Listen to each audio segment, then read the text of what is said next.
Just a really quick, punchy video today, because if you are a GP, or if you're not a GP and you've heard about all the trouble with pensions, then I think GPs need a tiny bit more sympathy, in my unbiased opinion, because if you're a hospital doctor, you pay your pension contributions, that goes to your payroll passes that data to NHS Pensions, who process the data and tell you how your pension's looking. Now, that's for hospital doctors. If you're a GP, you do the work and then you have to fill in a whole load of complicated forms, which hardly anyone truly understands, although we're joined by an expert today who does understand them. And then they go off to PCSE, and then what happens next is quite random. So what I thought we'd do today is go through all of the pension forms that GPs need to fill in. And to guide us through this murky world, so happy to be joined by Mr. Andy Pow. Morning, Andy. Good morning, Tommy. You're looking kind of relaxed, given it's 7 days before filing deadline at end of January. Yeah, I'm not quite relaxed. And then we're going to go into pension return season in February. So it's a busy time of year for us. Yeah, we need a little heart rate and blood pressure monitor on the screen, because it's definitely go up once we start talking about this, because it is just another layer of complexity for GPs in particular. And again, it's not something that we're taught ever really, except if you're on our GP partnership course. Could insert an advert for that now, but that's a cheap shot, so I won't do it, other than to say next course starts February 28th. This kind of thing is what we talk about there.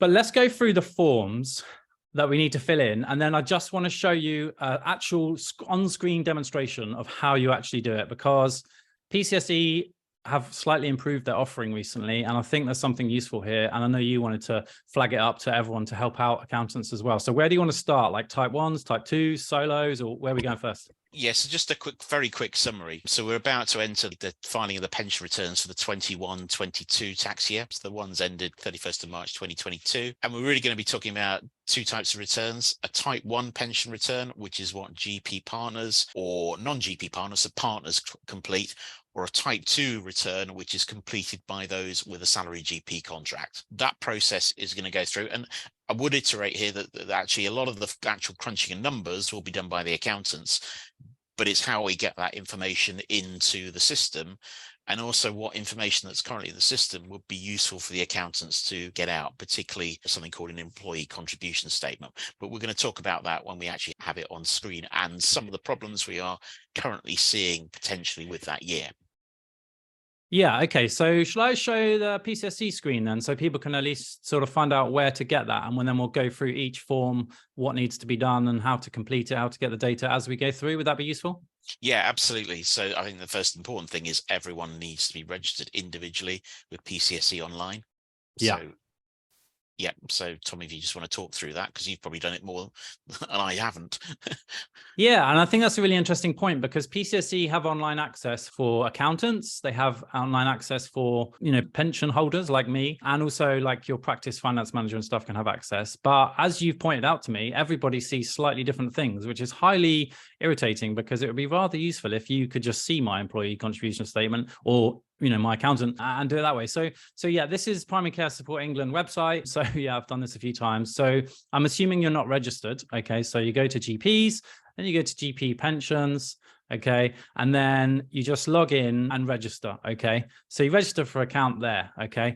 And you'll also notice that they've got some webinars up the top there as well. So, I mean, you praised PCSE on a recent podcast, which really irritated me, because so many GPs struggle, but actually I think this is progress. Like, they're doing webinars, they're engaging. So yeah, there's webinars there. So anyway, you've registered, you've logged in. This is how it looks. So I'm going to GP pensions and payments there. And if you're not watching on YouTube, definitely worth having a look. And then I go to pensions. Where do you want me to go first? So yeah, so you've got a menu there of lots of different things. We're not going to go through all of those. The first important, so they're crucial 3 at this time of year: is the type 1 if you're a partner, a type 2 if you're not a partner, and the employee contribution statement. So we just dive into the employee contribution statement. I'll just explain what this is. So what the employee contribution statement basically shows the contributions that have been paid on your behalf on account in any financial year. And that's the bit that flows through to PCSE in terms of when we do the end of year reconciliation, we work out what profits you have earned, we work out what contributions you should have paid, you take off what contributions have been paid, and that then gives you a balancing adjustment at the end of the year. And where it falls down too frequently is when those forms are submitted by the accountants, there is a difference between what PCSE have recorded as having paid for contributions and what the accountant has recorded. And there's a number of reasons why that can happen. Often there's kind of post year-end adjustments. So particularly for leavers and starters, there could be contributions through April through to March 22, and then August 22, there's an adjustment for 21-22. PCSE will have that recorded in 21-22. The accountant may not have actually seen those because they've not done the accounts for that period. So there's often adjustments like that. But also you've got things like anyone's doing out of hours work or appraisal work in England, you've got a GP solo, and a GP solo post is where you're doing self-employed work, but there's contributions taken on your behalf. And again, there's usually errors that happen there because PCSE haven't necessarily got recorded all the individual months of GP solo. So it's really important when producing the form that, if at all possible, the accountants can have access to this employee contribution statement, because they can then check if that marries with what they've actually got recorded from the accounts. And if it doesn't, they can investigate at that point and see if actually it's one of those adjustments. We've got a further problem in 21-20 in that if you remember back to around May 21, PCSE migrated how GP practices were paid from the old Exeter system onto their current system. And to be honest, it's settled down now, but that initial period did have some problematic periods. And we do have cases where we have GPs perhaps with double contributions in 1 month, or cases where contributions are missing. So again, if that's not flowed through into the pension side of the system, we'll have a problem when doing the end of year return. So really what we want to do is get a copy, your accountant would like a copy of your employee contribution statement. And unfortunately, because of PCSE Online's restrictions, the only person that can get that now is you, the GP. Your practice manager can't even get them on your behalf, because when they log in, it won't come out as Tommy Perkins. It will just come out with the name of the practice manager. If I log in for my accountancy firm, I can see an employee contribution statement, but it says for Andy Pow. And of course, I don't have any because I'm not a GP. So I can't see my clients. Your practice managers can't see the people in the practice. So it's only the individual that can do it. So you go into the employee contribution search, and what you can see there is a search section box, basically. And what you just do is you drop down the financial year. So you want to choose 21-22. You drop down the income type. Now, in this case, it's just giving us a partnership option because that's the only income that's been earned in the year. But if you had GP solo or locum work, it would give you different options. So check the option you've got. Select the practice, which again, if you've only worked in one place, will just be one practice. But if you worked in, 2 or 3 different places, it'll be 2 and 3 type, and check the pension scheme type, which in this case, you tick one of those. If you then click on search, it will then drop down a list of all the month's payments for that year. We're not going to do that because that's obviously going to share a bit of information about Tommy's personal financial stuff, which isn't going to go on a video. But it will drop that down. You can then save it, download it as a PDF. Right at the bottom there's an option, download it as a PDF, download it as a PDF and email it to your accountants and probably to your practice manager as well, so they've got the record. So if you need to do that for the main contributions of the practice, whether you're salaried or partner, or if you've got GP solo, because that will be the bit that flows through the system. So if we don't get this, if it's wrong and we don't get this corrected, they will automatically reject your return. If we know there's a difference when we're submitting the returns, we can identify and give our schedules of what we think the contributions were and point them to where they need to look in their system to find it. So it will just help break down some of those queries. I'm not saying it's going to solve the system, but it helps break down those queries. So yeah, I would really plead to all partners and salary GPs, if you can go into this system, download that and send it to your accountant, where your accountant's doing the returns for you. It would really help this year. And locums as well, right? Yeah, so locums as well. It's a slightly different process. If you are just locuming as such, you don't have to complete a type 1 or type 2 return. But actually, this is again where it's recorded what your contributions were for that year. So particularly for locums, it's really important that you just check that and just check that is the income that you are expecting and the contributions paid you are expecting on your record. And again, if there's differences, you will need to take that up with PCSE. And I know that you meet with PCSE really regularly as part of your role with ASMA. Next time you meet them, can you just point out that this button here is totally broken because I have no 95 section. So I don't know if everyone noticed, but I just want to point this out that if I don't have any 95, so I basically I just left it in the default. And then when I'm not going to do it now, but when I do the extract, it pulls it out perfectly, but I don't have any 95. So that is a bug, but hey, we've got to take what we can. Yeah, I mean, right. To be honest, it doesn't really matter. It's totally irrelevant to the employee contribution which scheme it is, because that's actually defined at the pension end. And to be honest, going forward from April 22, everyone is in the 2015 scheme now. So it hopefully will simplify things a bit more. Yeah, good point. Okay, shall I go back to the menu and then... So you go back to the menu. So you've got then the type 1 and type 2 returns. Now, as I said, most partners, the type 1 return, it's the accountants that will produce that information. It's very unlikely that the accountants will be able to enter this all online for you. We cannot submit the return for you. Whilst we can have access to it, we can enter stuff, but actually it's hugely time consuming. We are starting to engage with PCSE as an accountancy profession about trying to automate this maybe in the future, but that's really at its very early stages. But that will be an improvement for the future. Again, useful there having that conversation. But the type 1, if you really wanted to complete your type 1 return, when you get the form from the accountant, you can actually take that data and actually type it in if you want and try and submit it.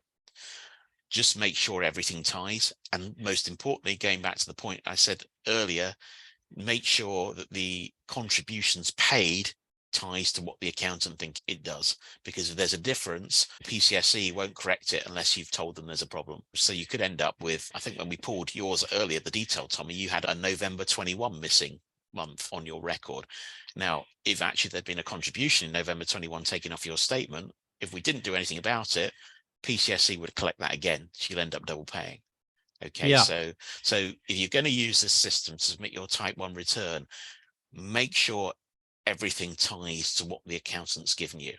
Okay, if it does, fine, use the system, submit your return, and it should update. If it agrees at any point in that process, then you have to go through the upload mechanism on the contact form through PCSE and explain any differences. For salary GPs type 2, again, it's fairly, you can use that. Again, we need to be careful about contributions paid. It's okay if you've got just one job. In case you've got one job during the year, it's okay. You've got to make sure you're recording the right level of income, because in this, it'll ask you for the income. So you need to make sure you've got the right figure from your pay slips that records the pensionable income. It's not necessarily all the income that's on your pay slips if you've had things reimbursed to you. So you have to get that right. Again, some accountants we do type 2s for some people, especially when they've got portfolio careers, it starts to get a bit messier. So again, you can try submitting it through that system, but just be wary about that. What's really useful though, if you just go back into your type 1 form, Tommy, again, we're not going to go through the detail, but this is one of the areas where we can actually start to see where there's missing returns. Select your practice name here. Okay, and if you drop down 2 boxes, there's a select financial year. And what that does is it brings up all the years they've got on their system. And in your case, it's all grayed out and it says, I think it just says that the form's been completed. So going back, all those returns have been completed. But where people are struggling with their pension records getting updated, what it will show on there is the forms that haven't been completed. Okay, the blockages in the system. So it's just a quick way of actually identifying where you've got missing forms. And if you just go back a stage back to that menu screen, the one before, if you go to type 1 and then the listing screen, what the listing screen will do there, if you just type Tommy Perkins in there, or to start Perkins, it should, yeah, okay. If you just click on search, yep, so there you go. It's brought up a copy of all your certificates going back, and you see the right hand side there, it says approved, and that means it's been approved. So we can see from that screen your 18-19, your 2019-20 and 2021 returns have been approved. I presume you became a partner in the first year there. Yep. 18-19, yep. So we know actually all your back returns have been approved. The next one, 2021, will appear once you submit your certificate. So that's another good way of spotting gaps. And often you get, if you look at that listing screen, you can just see that, you might have had 2018-19, but 2019-20 is missing, and then it goes to 2021. And it gives you a clue as to where the problem might be in the system where you can't get an accurate pension record. Also, if you double click there, not through there, actually it takes you to you're not going to do this for you, Tommy, because again, it will take you through to your financial figures, but you can double click on any of those returns and it will then give you a schedule behind of what the final pensionable income was for the year. Again, worth checking, because actually, does that stack up with what you were expecting? Because that's the bit that flows through eventually when they use this data, upload it to the pensions agency side of it. That's the data that flows through to update your pension record. Awesome. Okay, short and I would say sweet, but this is not sweet. If you're a consultant or other doctor listening to this, not only do GPs have all the problems with annual allowance, pensions taxation, everything, they also have this to contend with. And the data is just a nightmare. Imagine your pension problem, but with, possibly inaccurate data. I mean, possibly is generous to PCSE, but I know we have to be reasonable. But that was so useful, Andy. I'm going to do a link to how you get all of this paperwork, all the information, and I'm going to pop it in the comments and the show notes. So it's just a guide of like, how do you get your total reward statement? How do you contact PCSE if there's a problem? And how do you go about that? Because it's an absolute minefield. It takes a lot of GP time, a lot of practice managers' time, a lot of accountants' time. So thank you for that. Just looking at the Type 1 certificate made me really grateful that my accountant completes it for me, because there's lots of things on there I don't understand. Yeah. I mean, so just probably final point here is we're often asked, PCSE online, I can't find my pension statement on there. You don't get your pension statement through PCSE online. PCSE online is only a processing tool for processing these returns. If you want to get a pension statement, once your pension record's been updated, it's through the total reward system. So that's, if you Google NHS total reward statements, it takes you through to a different portal. On there, hopefully, if all of this has been updated, is your pension statement. Again, I would reiterate that is a historic statement. It looks back, it looks at what you've built up to date. It doesn't look forward. So it's not the pension you get on retirement, but it's the pension you've built up to date or at the last point of processing. Yeah, and really common problem for GPs in particular is the TRS is just not available. So that can be for several reasons, but that is the first sign of trouble in my experience, that if the pensions, as I said before, you put your figures to PCSE process them, and then they pass them to NHS Pensions, who produce the total reward statement. If the figures aren't passed from PCSE to total rewards people, that's when you don't get a statement, maybe. Is that, like, in your experience, how it goes? Yeah, so the pensions agency side of things on the total rewards can't process it until they got the data. I mean, it's exactly the same with, in the hospital, unless they get the data from the hospitals, they can't update the record. So and if you go back, the blockages tend to happen if there's a year missing 3 years ago, they won't process the latest year until that blockage is out of the way. So what you want to do is get all those blockages out of the way. Too many times we hear, particularly salary GPs aren't aware of a type 2 requirement to submit their return. If you've got a salary GP post and you've had a salary GP post in the past, for every year you were a salary GP, you need to have submitted a type 2 pension return. If you haven't done that, your pension record will not be up to date, because that's the point that triggers your pension record being updated. So again, go back into this online system and you can see which returns are outstanding and try and submit them. Unless you come and work at my practice, where we do all of our salaried type 2 forms for them, because it's just a nightmare and it's just one thing to make their life easier. We want our doctors to be focused on what they're good at, which is being doctors and not chasing bits of paper. So yeah, we are recruiting, by the way. Should I mention that? Oh, just a coincidence. So yeah, after that little advert, I think that's so helpful, Andy. Thanks so much. Anything else we need to cover? I'm going to put the link to the list of every bit of paper that you could possibly need. Can we quickly mention a annual allowance pay and service extract, a kind of a new bit of paper that is pretty useful in my unbiased opinion, because I think you were there the first meeting with NHS Pensions as well, where they showed us that. Yeah, I've got a prototype. It's a really good thing. It really works well for hospital people, less so for GPs. It will work for GPs once your information is up to date. But what, particularly for if you're working in hospitals, it's just a spreadsheet. It has all the annual allowance calculations going back through all the years, and you can get this as a GP as well.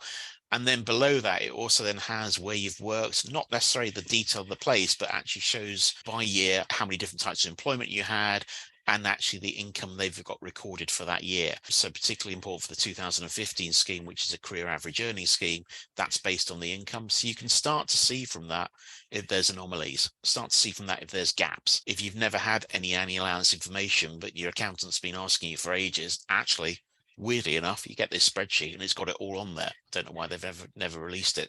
So it's a really good tool. I absolutely love it. It's made, well, I don't think it's made our tax return season easier because we're finding a few people that then have issues, but at least we've got access to the data. You just get that by contacting the pensions agency and asking, so usually by email, and they will send it back to you.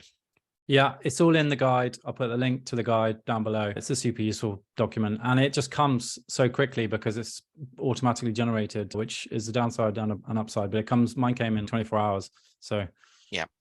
Brilliant. Andy, you got tax returns to complete. I got stuff to do as well. That was so helpful. Thanks so much. If you're on our GP course and watching this video, questions, drop them in the comments. And if you're not on our GP course, the next cohort starts on February 28th, where Andy will be there alongside all other business experts that are helping all partners. So we've got pharmacist partners, GP partners, practice manager partners to run their GP surgeries better. And so come join us.